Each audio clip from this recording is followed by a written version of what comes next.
Hi, welcome to the show. We're going to get started here in just a second. But first, if you're looking for the most convenient way to listen to this podcast, The Bob Cesca Show, I have a solution for you. The Patreon app for your smartphone is the best way to stay up to date with new shows, and it's the best way to listen, too. Here's why. Every time there's a new episode, you're going to get an automatic alert on your phone, notifications for the free shows on Tuesdays, Wednesdays, and Thursdays, and notifications for the Friday after party and the post-mortem shows, too. You can listen at home or in the car with a couple of swipes, and you can join our community of listeners in the comments under each episode. Subscribe for as little as $1 a month at bobcescashow.com or patreon.com/bobcescashow. Thank you for supporting this completely independent podcast, and now let the cartoons begin. Recorded live in the USA, covering the whole wide world. Right on! This is the Bob Cesca Show, presented by BubbleGenius.com.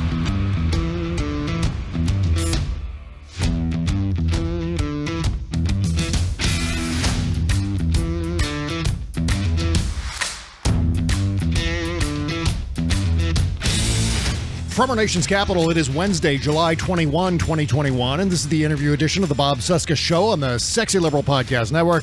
Hi, what's up? My name is Bob. Hello, Bob. Hello, day 183 of the Biden-Harris administration, 475 days until the 22 midterms. Find me on Instagram at @TheBobCesca and on Twitter at BobCesca_go.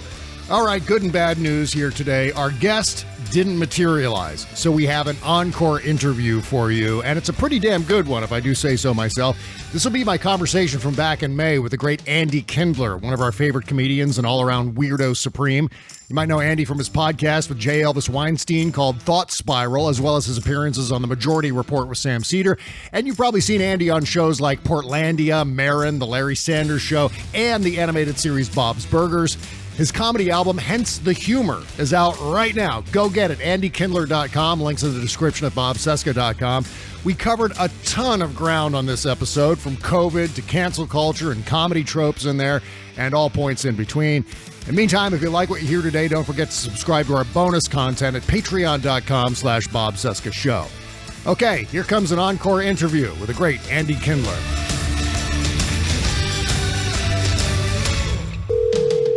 Hello. Andy, it's Bob Cesca. How are you? What a pleasure. Is this a pleasure? Yeah, it absolutely I know, is. it sounds phony. Yeah. Why do I sound phony? Everything sounds insincere from me. Not good. Well, thank you for your attempted sincerity. That was nice. It was a nice touch right here at the beginning. What a wonderful treat to speak to people on the phone. Isn't it amazing? It's so throwback. I'm trying to drag people back to like 1968. I figure, why not? Why not? You know what's unbelievable? I spent my entire life on the phone until there were no more phones, and now I haven't had a phone conversation in 20 years. Now I don't want to have a phone conversation. I jump 3 feet in the air when the phone rings, like my father would do if he had a cell phone. Oh, yeah, exactly. That's what I do. It's like, oh, my God, why is that phone making a noise? Does that mean someone is on the other end trying to talk to me? And then I hope to God you don't end up with a rectangle of cancer in your face because of this interview. So let me ask you. I don't want that. Did you ever reach a point during the pandemic when you broke down and ate some bread? Did that ever happen? And tell us about the tragedy if it did. Well, well, the thing is that my wife is on a gluten-free situation, so Yeah. I'm hiding. It's like when we first of all, for the first 6 months, we didn't even order food. We were so scared of the fomites. Right. Oh, you knew that word? Oh my God, I thought I was a genius and the only one. I vaguely recognize it. Please explain what fomites are. But it's how you can get COVID from like touching surfaces. That's what they were first scared about. Oh, okay. Gotcha. Yeah. And I may even have the word wrong. No. I think you got it right. I think it's fomites with an F. Along those lines, I have probably ingested so much hand sanitizer over the past year because we're always scouring all the food that comes into the house with hand sanitizer and soap and water. We're just super paranoid about the fomites, right? Well, what I was thinking about was, they have ultraviolet light, right? Yeah. So why couldn't they kind of like, shine that quick inside? You know what I mean? Like Right. a procedure quick inside. And then I'll never forget how the look on her face was when he was staring intently. I know. He doesn't. Because he was going to go further. Yeah, we could do a little look, yeah, just a little bleach inside. You squeeze a little bleach in, you blot it up. Yeah. He wasn't going to stop. Yeah, I know. You could see the light bulb appearing above his head. Like literally there was a light bulb and he thinks, oh my God, I've got the solution here. I've come up with the answer. The inventor of Trump steaks sold in sharper image stores and malls has come up with the magic bullet to solve the COVID crisis. Yeah, I love when he said once to somebody, he was recommending hydrochloroquine or whatever. He goes, yeah. I'm not a doctor, but he paused as if waiting for the person to go, you are a doctor. What are you kidding me? You are a doctor. I mean, I think he literally believes that's all it takes. And I was always curious how he intended to get sunlight into your body. Like you could, you fill up a syringe with sunlight and pixie dust and a rainbow and then shoot that into your body somehow. I don't know what his concept was for that. I have been sneaking bread but for the first 6 months, we wouldn't even order food. We made our own food. I don't know if you've heard of that. No, it's unfamiliar if you're, I guess, not a Quaker. I mean, how did you, seriously though, how did you do it? I mean, you just buy the ingredients and prepare your own food? I mean, it's unbelievable. Yeah. They used to have books. Yes. That you could, put this much that. Now everything. Yeah, you see why I don't do a lot of sketch work, because my yes and abilities are very, very stunted. Well, I mean, the good news is at least you had your wife there to keep you sane. I mean, that was the thing. I can't imagine. I think we have a mutual friend in Jen Kirkman, and she spent so much of the pandemic isolated by herself. And honestly, I was getting a little concerned there that she might go bananas at some point, but she was able to hold together. And I've been by myself. My girlfriend's been away helping her mom for the last couple of weeks, and I've been isolated by myself now for just a couple of weeks. I can't imagine how some people manage to go an entire year locked in their places by themselves without just, going full like Tom Hanks in Castaway and talking to volleyballs and things like that. Well, I was lucky in that in many ways I enjoy, because I have OCD, it actually helped my OCD. Mm-hmm.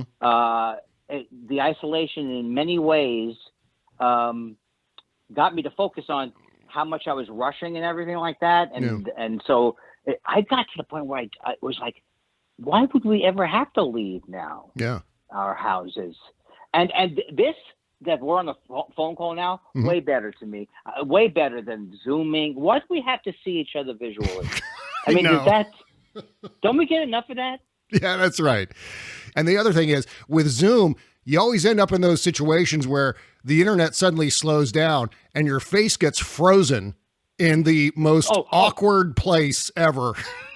That's all I need is more delays between the delivery of the joke and the reception. That's all I require. People don't tend to get my material under the best of conditions. Holy shit. Yeah. It was quite an adventure. And now, as you've seen, I don't know if you noticed this today in the news, but now the government has to warn very, very smart Americans not to put gasoline in plastic grocery bags, Andy. So I hope you're not doing that. I have a very terrible admission to make to you, Bob. 3 years ago, I was 4 years ago, I was at a club, and I don't know, maybe somebody smoked pot. It wasn't me, but I got a sniff of it, and we were all goofy, and someone decided that they'd pour a little gasoline in a styrofoam cup, and I didn't stop them. This was at a club? Where the hell did they get gasoline? No, we were like, she had ran out of gas. So we were like in a gas station. But then all of a sudden, someone said, yeah, you can put gasoline in plastic. Sure, that'll be fine. And then all of a sudden, it was almost like it could have been, the only thing that made it funny was that we didn't die. Yeah, that's crazy. So the gasoline is in the styrofoam cup, and then what happened with it then? Is no one accidentally drank it down? Through. Yeah, what's that? It just goes through. It goes through the styrofoam. It just doesn't. It doesn't retain it, much like the plastic. Is that what will happen with the plastic bag? It'll go right. right through? I mean, that's what I'm thinking. I need that kind of warning. I assume so. I mean, I normally just put Brondo in my plastic grocery bags. You know what I mean? Just putting gasoline in there. I imagine it was kind of like that scene from Breaking Bad where they fill up the bathtub with the acid to dissolve the body, right. and the bathtub just goes right through the floor. It's just a disgusting mess. You mentioned a show that I happen to have binge watched, and I'm very excited about it. Yeah. A lot of times, if you said Ozark to me, boom, I got nothing. Oh, you didn't watch Ozark yet? What's wrong with you? You haven't seen that one? I saw the first episode. It seemed good, but I have so many things to worry about. Yeah. Oh, I know. I don't know if I can get into a new thing. Yeah. That's just my thing. It's just we're overloaded now with so much entertainment. There's like too much entertainment. And especially during the past year with the pandemic, it's like, oh, have you watched Resident Alien yet? I will definitely check that Joe, out. everyone loved Joe, what was it? Joe Tiger, whatever his name was? Exotic Joe Tiger? Oh, the Tiger King. Was it the Tiger King? Yeah, now I binge podcasts, all kinds of podcasts like that. And this one was starting to get on my nerves before it got popular because it was like, but I mean, I know why it was popular, but I do think that really took off way bigger because of people were forced to watch it. Yeah. I was always curious about that because it seemed like, wow, these are awful people. These are terrible, terrible people doing terrible, terrible things to animals. And everyone's just falling in love with the Tiger King guy and his mullet. And I didn't actually watch it, Andy. So I'm sitting here evaluating. Yeah. You really didn't miss anything there. Okay, good. Because I thought, all right, well, these are tigers being abused by rednecks. What's not to like? Why am I not watching this? Because it is over. The thing is, when they're good, when it's a good true crime thing, it's not so over the top. So, because I've been binging true crime because, as I said in my act, my wife and I, we couldn't watch Trump anymore. We would watch a Dateline where a mother drives her whole family off the cliff just to take the edge off of Trump, just to relax a little bit. I know. Everything. Watch someone cut up their entire family just to take it all. Relax. Yeah, this is a lot better than watching Trump's COVID show every afternoon there for a while, right? Yeah. I know. My wife couldn't hear one word of his, and then it would be like we would both just get ill. You know, Andy, you were born the same year as one of my other favorite guests, Larry Charles. He's the director of Borat. I'm sure you're familiar with him. He's one of the legendary writers on Seinfeld. And you guys are both from Queens. And last time I talked to Larry, he told me all about growing up in one of Fred Trump's buildings. Did you guys ever growing up, have encounters with the Queens Clampetts, the Trumps?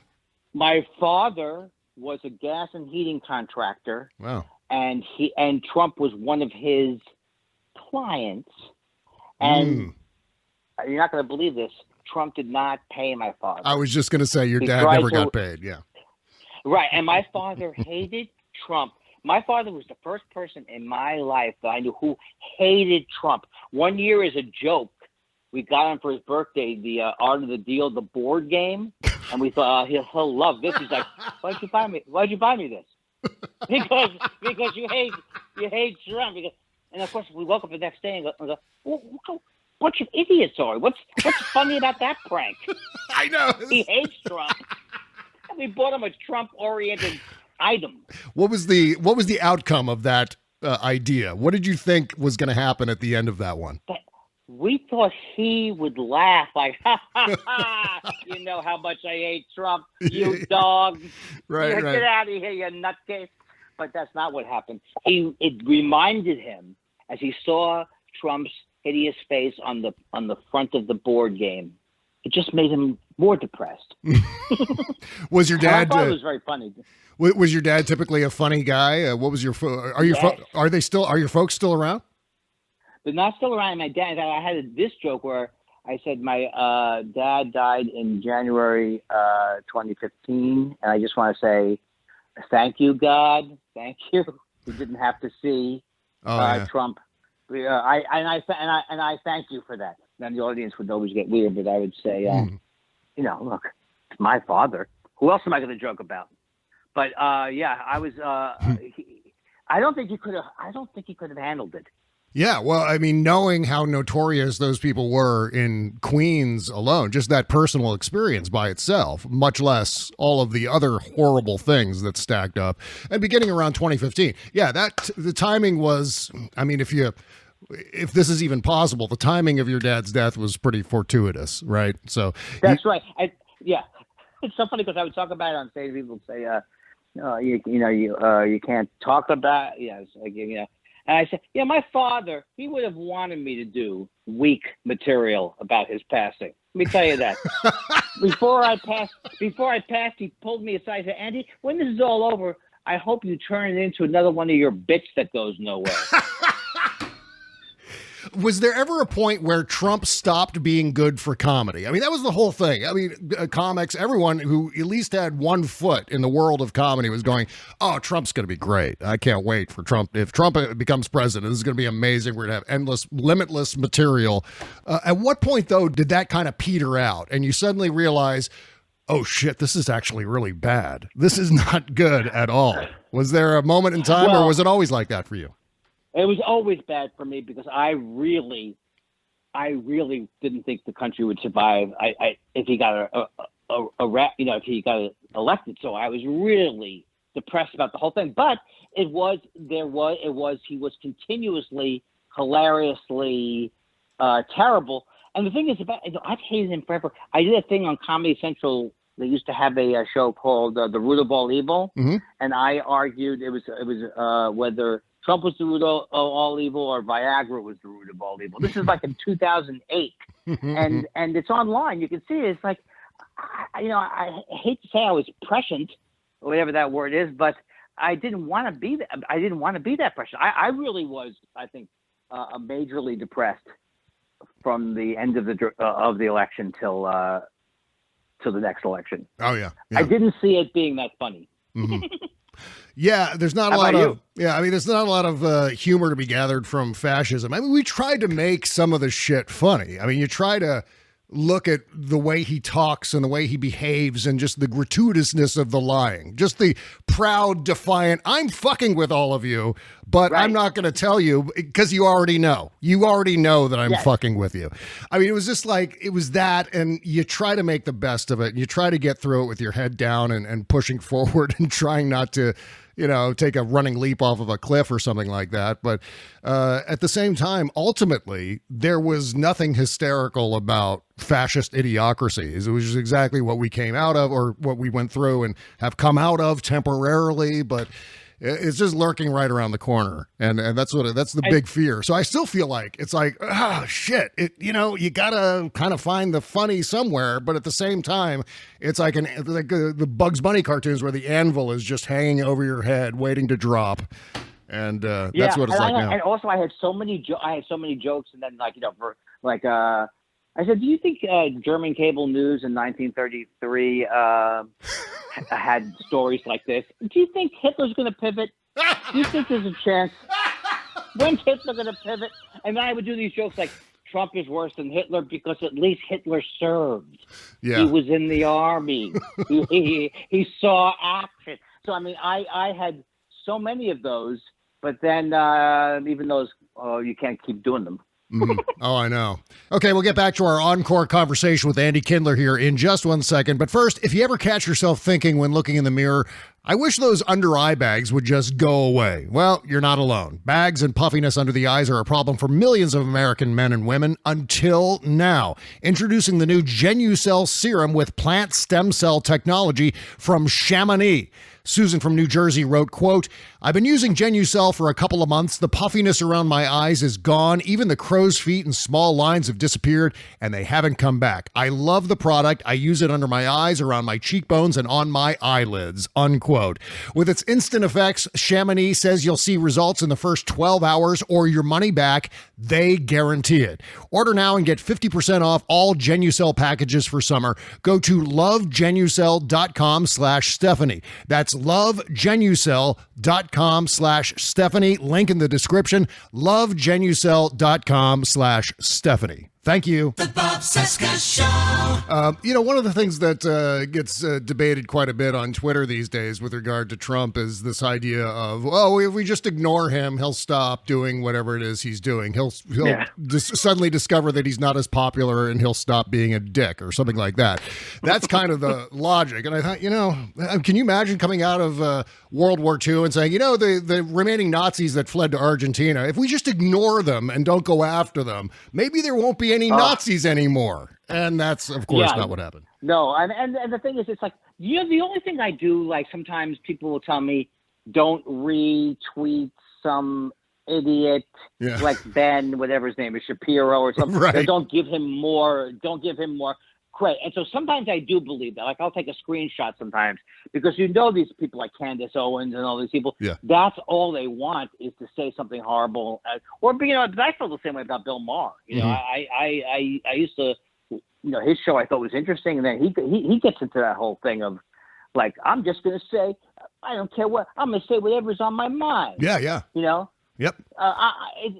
matter if it's right or it's wrong, if I thought it out or I didn't think it. So it's like people like him, like I really feel this way. His career is based on he is like a politician kind of guy in or James O'Keefe because it is based on stunts. Mm-hmm. Exactly. Exactly right. In fact, the other day, you tweeted the other day, making fun of the concept of being woke is the new stupid. And I thought that was a great thought. I mean, one of the things that makes it particularly stupid is that it was co-opted from black people. The word woke, it's a black colloquialism. And the whitest people ever co-opted that word and then proceeded to bastardize it into an insult. And they say America's not a racist country, right, Andy? Just like, my God. What you're saying is unbelievably true. And what it's really been true is this guy who I've had a feud with for years, although now I don't even care. But it's like this Sam Harris guy, who's this. That's his. All he does every 5 minutes, he goes, "But there's these woke people." They've gone from where they were just their shtick was atheism, new atheists, which I never thought would be that. I mean, it doesn't sound that much fun to believe in nothing. But it's like, but then it went straight from atheism to this right wing. It's the same people who say who are trying to say people can't be trans or they can't. It's like it's just this new way of attack. And the fact that you say it's so racist. Yeah. And this guy Sam Harris has been like I don't know if you're familiar with him. Oh yeah, absolutely. Yeah, he's Sam Harris is one of the regulars on Joe Rogan's podcast, where I refer to Rogan's podcast as the Johns Hopkins of bro science, and that's exactly. I mean, that's made exactly up. It. Yeah.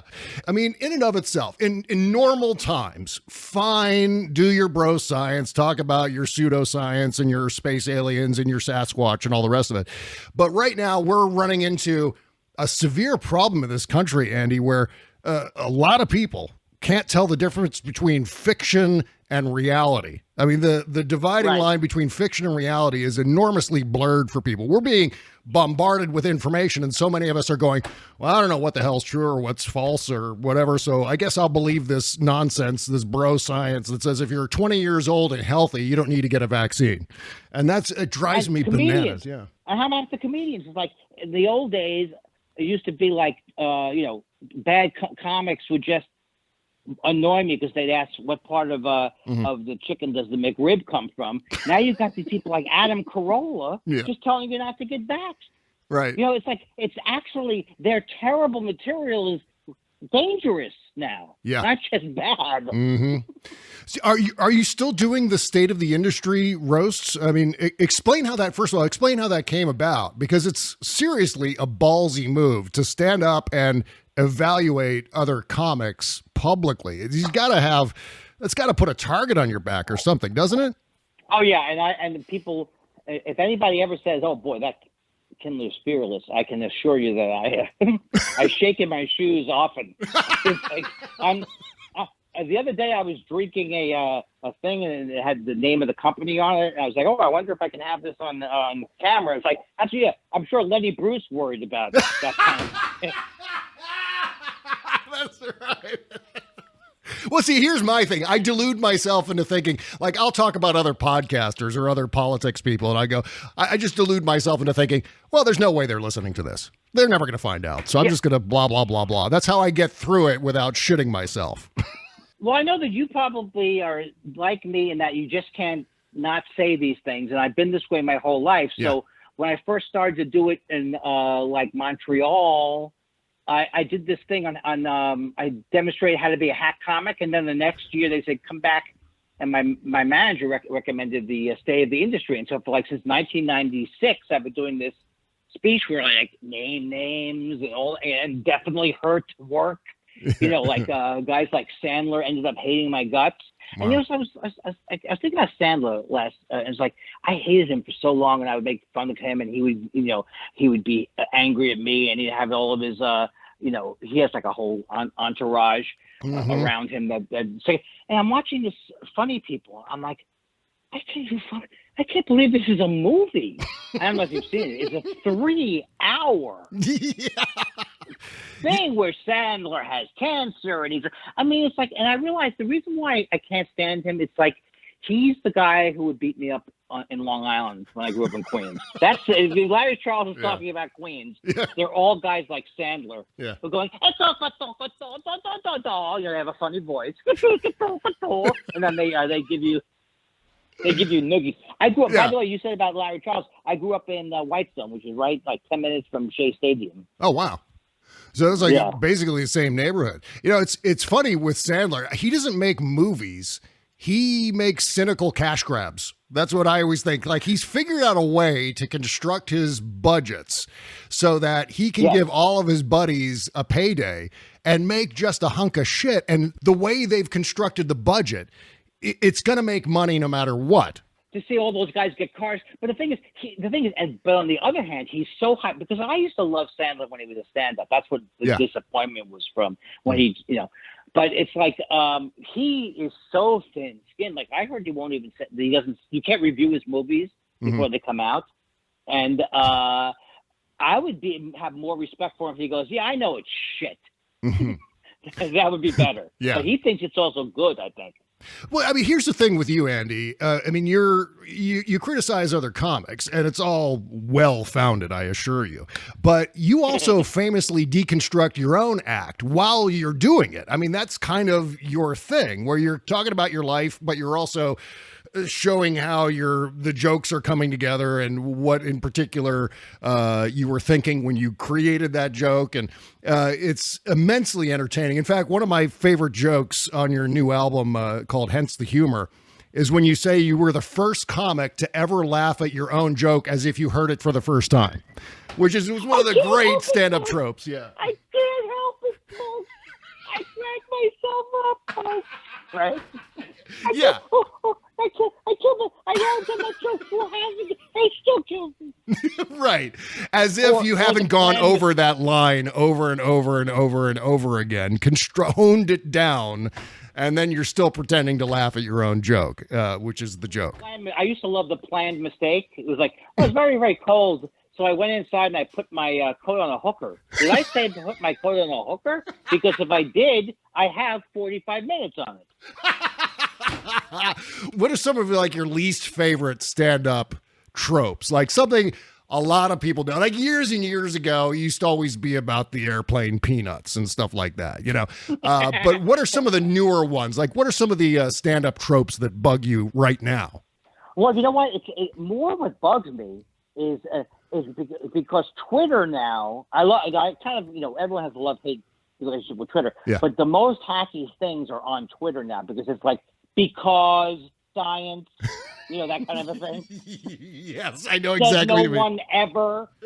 Said no one ever. With apologies to cancer, Yeah. That's my least favorite one. It was like, oh, yeah. And I go for that joke a lot, too. Sorry, cancer. He's worse than cancer. He's like cancer. Sorry, cancer. That's the thing, too.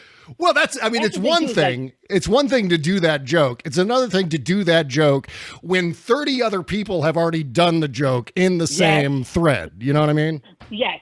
It's like it's a little much. It's like watching Chris Saliza trying to be funny. There you go. That's perfect. That's exactly what Chris Cesca would do to try to be funny. He thinks he's funny. Don't you think he thinks he's kind of funny? Yes. Oh, he thinks he's the cleverest man in the history of men. That's what Chris Cesca is all about. That's like his central thing. You deconstruct jokes. Chris Cesca thinks deep in his heart that he's funny. And when in fact, he's actually Lieutenant Houck from Good Morning Vietnam. Chris Cesca is the Bruno Kirby character from Good Morning Vietnam, which is probably the worst insult I think you could ever levy against a funny person. Oh, you're just like Bruno Kirby in Good Morning Vietnam. That's like the one that must cut you to the quick if you ever hear it. I'm not saying you have, but you know. But on the other side, you could say Bruno Kirby in Modern Romance. Oh, there you go. Yeah, that's right. You know, and I love him. I love him in Spinal Tap. Oh yeah. Oh my God. He's reading the book. He's reading his Yes I Can, and he goes, "That book should be called Yes I Can if Frank says it's okay." And then the window goes slowly up to shut him out. Yeah, perfect. Perfect. God. Yeah, you know, I mentioned her earlier. I really admire how Jen Kirkman handles replies on Twitter. She doesn't take any shit. She's the greatest. Yes. She's not afraid to go, fuck you and your fucking stupid reactions. I'm deleting this entire thread. And it's just like, you got to stand up and cheer for that because she's saying what we all want to say, but which we're not suicidal enough to say. You know what I mean? She has an app where she can block more than one person at a time. She does so much blocking. Yes, she's my favorite. She might be my favorite comedian. She is like, I love seeing her live. I love everything that she says. Mm-hmm. And I love when she goes through pain and struggles. Yes. Great. She is masterful. And of course, her 5 amazing appearances on Drunk History, in which she was basically like the centerpiece of that show. She was like the Charles Nelson Riley of Drunk History. I have not seen her on that. I have to check that out. Yeah. She, at one point, she is so hammered, she ends up in a swimming pool, I think, at the end. And it's really entertaining. It convinced her. I mean, she told me on the show, she said that she would get so blackout drunk that it convinced her to just stop drinking altogether because she couldn't stand to get that blackout drunk. And of course, this is on the show. It's like 5 times, not just once, but 5 times on the same show. God. Yeah. It's amazing.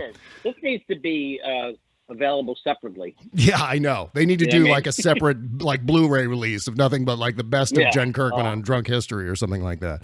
So So what's the state of stand-up comedy right now coming out of this pandemic with the inability to tour and how that maybe has affected you guys and the entire industry of stand-up comedy? What's the status of things now? And then you got to loop in cancel culture and everything like that. And where are we with stand-up these days? I think it's, the thing is that for the speech, I wish things, in the old days when I would give the speech, it was actually easier because they were still doing sitcoms on major networks. I mean, it was like you could make, and everything, people were kind of aware of what's coming out. Now everything is so like spread out, but I actually do think there are more great comics now than I've ever seen. And also because when I started, you couldn't Rosie O'Donnell couldn't say she was gay, like Ellen couldn't. I mean, there were so many things that now those walls have been broken down. Yeah.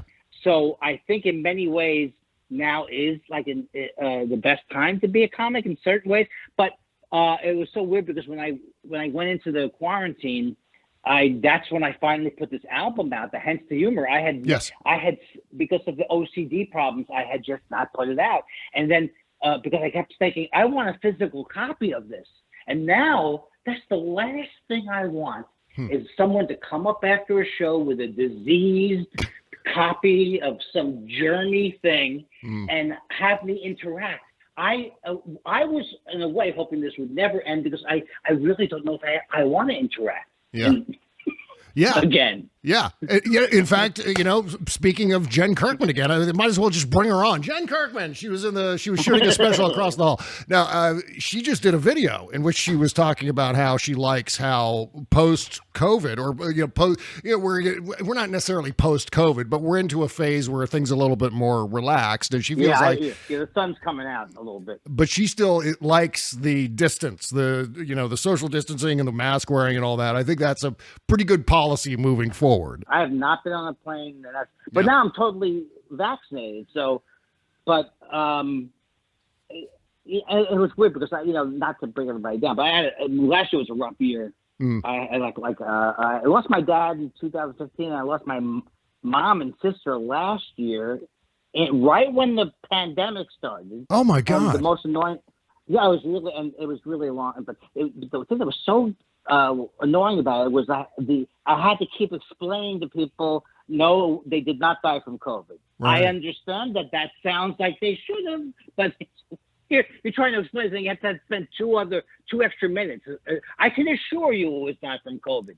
So yeah, you felt like you had to justify that it wasn't COVID, right? Yeah. And it's like, so it was really, I mean, that was a big change. I'd gone so many years where all my family members were intact, and I sometimes would wish a couple of them would get ill. Mm-hmm. But now it's me and my brother. Yeah. I didn't mean to bring you down, Bob. That's fine. That's fine. All right. I'm the bad guy now. I'm the bad guy. Well, were your folks supportive of your stand-up career? I mean, was there a moment when you kind of came to a mutual understanding, like, you know what, I'm going to pursue this as a career now because I feel like I can make money by standing on a stage and being funny. Do you support this? And what was your parents' reaction to that? Well, my parents were in some ways great because they didn't ever say you can't do this or you can't do that. But on the other hand, it was that they didn't care. Yeah. You know what I mean? Like they were a little bit, it's like my dad was very supportive of me being a comedian. I was a musician before I was a comedian. He wasn't as supportive of, but they would never be saying you couldn't do it. They just weren't going to help you. Yeah, right. Do whatever you believe in, but I'm not going to help you in any way. Is there a thing, Andy, with music and comedy? It just seems like there are so many funny people who are also really good at playing music too, or at least they dabble in both worlds. Have you noticed any sort of characteristic or personality trait that extends between the worlds of comedy and music? Like some stand-ups want to be rock stars and rock stars want to be stand-ups, etc. Is there an overlap there? Yeah, there definitely is. I mean, in terms of if you wanted to be, the idea that comedy was ever going to be as cool as rock and roll was in the 60s or 70s, I never thought that would happen, and I was right. Yeah, right. It's not as cool, but absolutely there's so much crossover, and it has to probably do with all the timing and the rhythm and also the improvisation. Like I was a huge Deadhead when I grew up, so I kind of loved the Dead for the fact that they were improvising. So there really is that crossover, although I feel bad for musicians sometimes because, I was a songwriter before I was a comic, but comics always want musicians. We want musicians to say, "Hi, can you tell me I'm also good at music?" That doesn't work. You want that. That's something that we want in life, is that feedback that we're okay, but it's not a comfortable place to put musicians in. Yeah. Well, it seems Tell me I'm good. Yeah. Well, I think you have the feature of performing live that I think is extraordinarily addictive and in a very, very good way, I think. And so, of course, it can manifest in very, very bad ways as well, because, having that adulation from a large group of people, and if you're not wired for it, we've seen the self-destructiveness that can also come with that, whether you're a stand-up or you're a rock star. And so it seems like that's one of the common aspects of it, that desire to perform in front of people between those two worlds. And so that seems like the common element. But I think I want to say comedy comes from a similar part of the brain as musicianship does. And the perfect combination to me is someone like Randy Newman, who actually is, because that's so rare. I didn't know these songs like Sail Away were about slavery and that he was this guy was writing about things that were so incredible, like amazing sarcasm and things like that. So, and also I remember watching him in concert, and he was pretty funny, because I think a lot of musicians are funny. Yeah. So it does seem like it's part of the same muscle type of thing. Oh yeah. Comes from the same muscle. Weirdly enough, I'm sorry, I said muscle. Well, weirdly enough, Randy Newman does a song, and it's a comedy song about Vladimir Putin. I don't know if you ever heard it, but it's hysterical. When we're done here, you got to go to YouTube or whatever, look up Randy Newman's Putin song, because it's... I think I heard it once. Yeah. I think I did, but no, I'll check it out. That's when you really have to dig deep to find the comedy in Vladimir Putin, unless you're talking about the picture where he's riding horseback with his shirt off or something like that. Yeah. Something that's... Well, that we all love. Right. So this is obviously a hot button issue, especially for funny people. But have you ever felt creatively stymied by the rise of cancel culture? The thing is, it's one of those things where I personally haven't. Yeah. And I know it becomes like a thing now the Republicans are using, but it's really, I think it doesn't really exist like people are saying it exists. Yeah. But then I think sometimes it does. Sometimes it does exist. So It's like, if you wanted to have someone go to see David Tell, they may not get where he's coming from.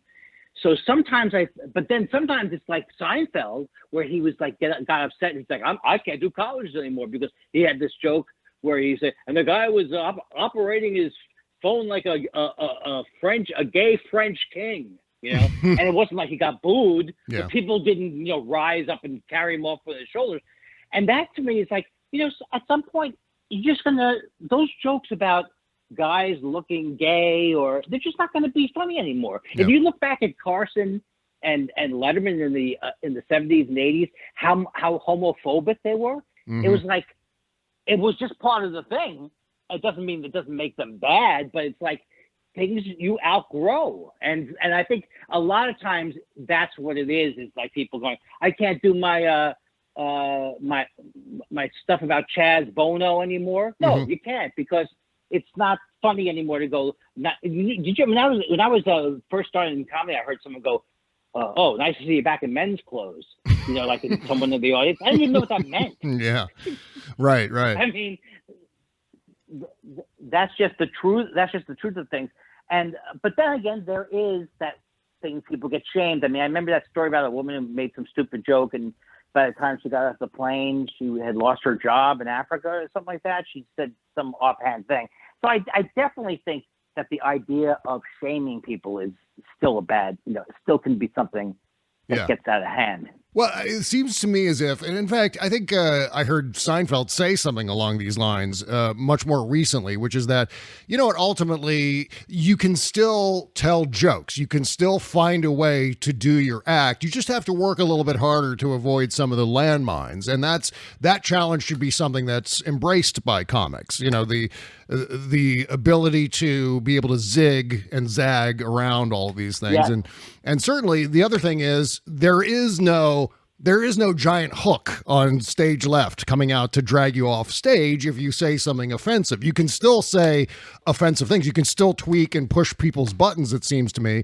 But you also have to realize, too, that the swinging door of free speech goes both ways. As much as you have free speech on stage, so does the audience. And that's the challenge, I think. That's the key thing that you just said, was that the fact that a lot of it is that the comics don't want the audience going, I hate your fucking, I hate that. I'm sorry, that point. Yeah. Curse. And the first time I ever cursed on a radio show. Mm-hmm. Oh, yeah. No, but they'll, I forgot what I was saying then. Do you know what I was saying? What were we talking about? Oh, God, my mind went on me. That's another ADD thing. I was mentioning that the free speech door swings both ways, and that. Oh, yeah. So it's like comics don't want to hear. Thank you for reminding me. It's comics don't want to hear people say that they don't that object to their comedy. Mm-hmm. It's like objecting to someone's comedy is not during the show, obviously, but people. You don't have the right to have people not like your comedy and say so. Yeah. Right, and that's what I do. I mean, because that's the people I hate. I talk about them all the time. I'm not going to not. That's not free speech. Like they just get to have an unopposed. Because I mean, a lot of comics used to say like you think the stage is a magic erasing area, where like you get a free pass, but you just don't.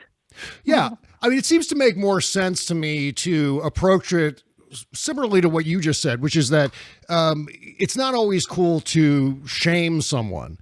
But at the same time, if you make it a First Amendment argument, like a free speech argument, then you run into the problem where, for example, I'm a podcaster and I've got free speech. I can say what I want to say on my show. I just have to be prepared for the ramifications because at the same time, my listeners also have free speech and they can say what they want.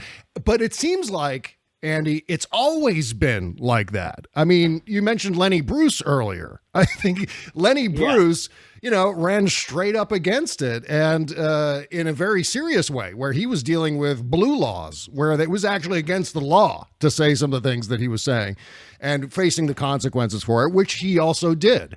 It wasn't like he was, thinking that he should somehow avoid, the penalty for what he was saying. He was just saying it. He was deliberately pushing the boundaries, right? Absolutely, and that's the thing too. Is like that was a dangerous time, and also what Zappa was talking about. Like he was against all of the warning, because all the things in the movies were like they would censor for sexual stuff, but they wouldn't censor for violent stuff. Yeah. And all of those things, of course, went back to the 30s and the Hayes Commission, and that was just out and out censorship. But on the other hand, if I have Andy Kindler's TV station, I don't have to put on the Nazi hour. I don't have to put on the skinhead afternoon. I'm not obligated as a person who owns a station to put on things that I think are horrible.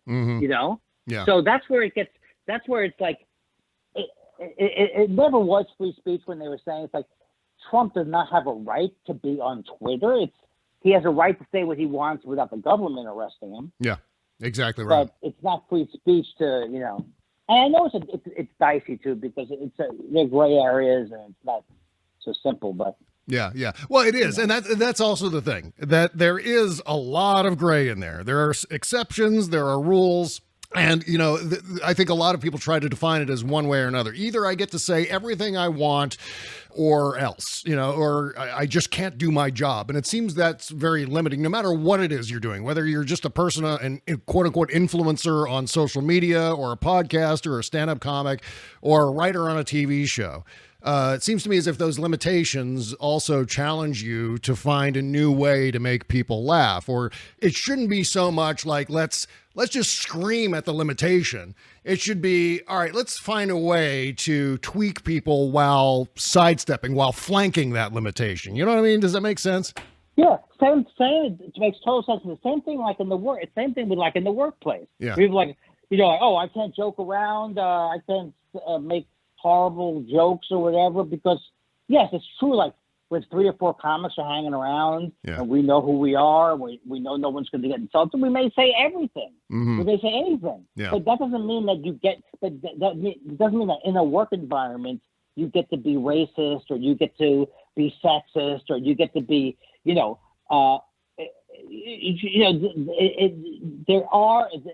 a different world than it was 40 years ago, and thank God. Mm-hmm. Yeah. And, because all of those limitations are in areas like, because that's what I think is really dangerous with the right wing and the white supremacy and is when you get into these, when they start on trans people and it's like they're always looking for new people to pick on. Oh yeah, yeah. That are weak, that they can, but it's all about getting people who are like, yeah, that guy looks funny. I don't know. He's got long hair. It's like, instead of saying, I don't know, and I want to find out, they'll encourage you to say, I don't know what that is, but it's bad and has to be stopped. Yeah, I'm not cracking any impenetrable nut here by saying this, but the fact is that one of the reasons why conservatives really can't be funny is because they're always punching down, right? They're always going after some disadvantaged, oppressed group, and they think it's still funny to go, to point and go tee-hee at a trans woman or whatever. For them, that's hysterical. And that's why guys like Greg Gutfeld will always have an extremely limited audience because of that. And you kind of go, even if you don't realize the idea of how punching down is bad, I think we still instinctively recognize it, don't you think? I think so. And also just the idea of back in the 70s, back in the 80s, I was never like the Republicans, but they at least had, it sounded they would get something that had some realism. But now they're like, and then they would beat him to death. But now they're like, we can't eat meat, or whatever was going around that they thought. It's such an obvious lie. But now they seem to be saying, we know we're lying, we're happy with lying, and let's rock. I mean, yeah. That's the thing, Andy, about the bubble mentality that we live in now, where with red hat conservatives, like Trump supporting Republicans, they know by this point that their entire audience, that all of their voters are all locked in this bubble and nothing is pushing through that surface tension. So what happens is they can say whatever the fuck they want to those people and they'll all believe it. And that's the damaging thing, and the thing that is that we're seeing all the negative ramifications of, whether it's Q or the insurrection that occurred in January, and all points in between. That's the real danger, is that bubble mentality. And one of the things that is circulating this bubble mentality, one of the bullshit things, is that Republicans hate cancel culture. And they did the whole CPAC convention. The whole theme of CPAC this year was hating cancel culture. And what are they doing today? What did they do today? They canceled Liz Cheney. Right? I know. Well, I really think that Kevin McCarthy is maybe one of the, these people who were like, you didn't know much about it and they were so quickly happy about being evil. They're dangerous. Those guys worry me because they literally have no scruples. Right.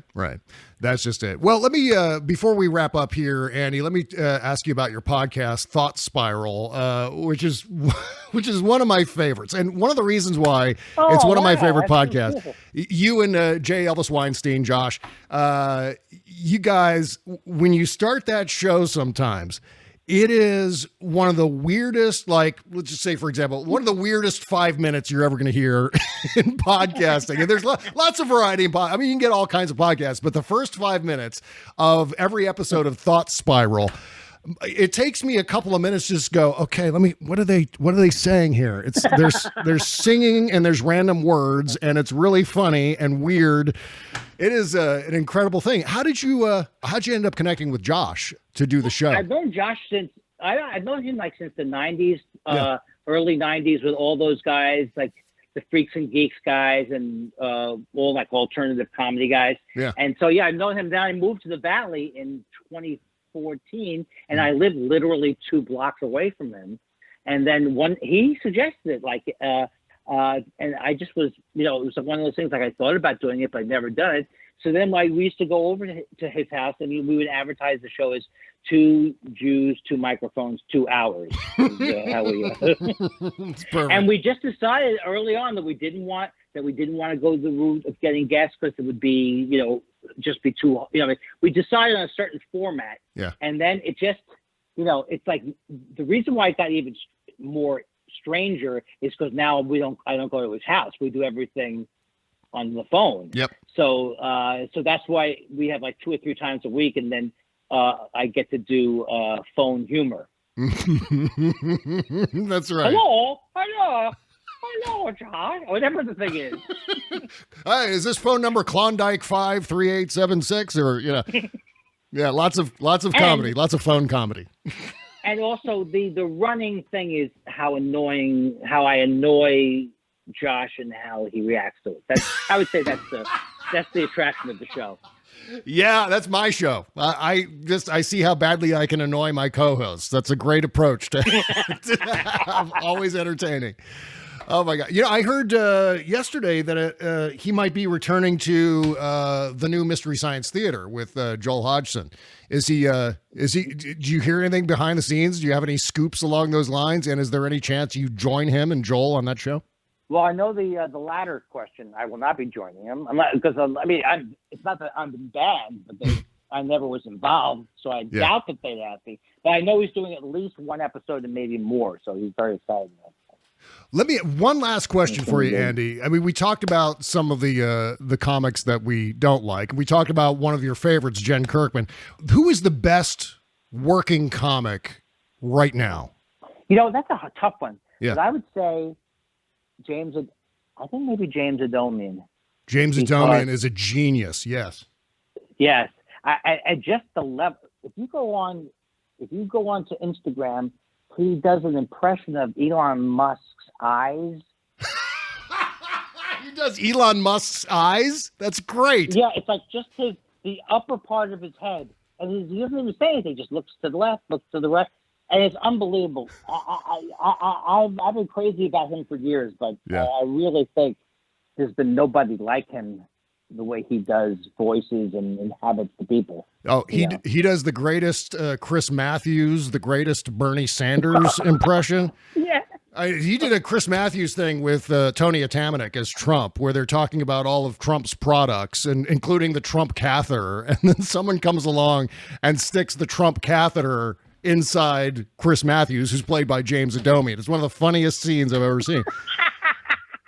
And then he does a bit. Then he does a bit as Bernie on the President Show, which is Tony Atamanuik's Comedy Central show there for a couple of years. When he's doing Bernie, just saying 1%, it cracks me up. Just 1%, 1%. And he said Tony Atamanuik, when he's playing Trump, has James Adomian there on the set as Bernie Sanders, and he goes, "Oh, is that pixie dust on your shoulders?" And he goes, "No, it's cracker crumbs." So, yes, it's cracker crumbs. I hosted one of their debates. Oh, yeah. Oh, my God. So immensely funny, those two. Unbelievable. And after it, Atamanuik said to me, he goes, "I should have told you that I don't go out of character." Because I thought he hated me as Trump. I was hosting it. But occasionally he would. I've seen him on his show break character during an interview as Trump, but that's also very, very funny. Oh yeah, he didn't mean it like Jim Carrey meant it with the, like, okay, Jim, you were Andy Kaufman for 3 months. Yeah, no, right. he meant it more like he forgot to tell me how mean that he was to the host. That's what it was. He forgot to say beforehand, "I'm going to be very mean." I to see. You. And so I just thought, oh my God, I'm hosting this horribly. He's really. Well, the album is called Hence the Humor. I've got a link in the description at bobcesca.com. The podcast is Thought Spiral. Of course, you get that wherever you get your podcasts, on the dozens of different platforms for finding your favorite podcast. Thank you so much, Andy, and feel free to eat all the bread you want. You have my permission. Absolutely. It was so great talking to you. And if you could get that part where my mind went completely blank, I think my therapist might want to hear that one section. All right, my friend. It was so great talking to you, and thanks for taking some time out today. I appreciate it. Thank you. Take care of yourself. You too. Bye-bye.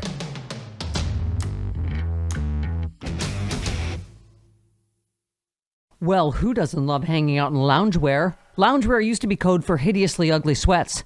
Even your pets have been judging you. That's a thing of the past with Cozy Earth. The people known for creating luxuriously soft, cool sheets made from viscose from bamboo have done it again. They've taken loungewear to another level with their comfy, super soft selections in gorgeous styles and colors. From wonderful pajama sets, leggings, and tees, every item is sourced from earth-friendly viscose from bamboo for enhanced breathability and temperature regulation. You'll find something you can't lounge without at Cozy Earth. See why Oprah described Cozy Earth's pajamas as the softest ever in O Magazine. I love these super soft pajamas, and I can feel how much cooler they're already keeping me. And the sheets, like a dream. Best of all, go right now to CozyEarth.com, enter that promo code Stephanie35 and save 35% on their loungewear and bedding. That is CozyEarth.com, promo code Stephanie35, CozyEarth.com.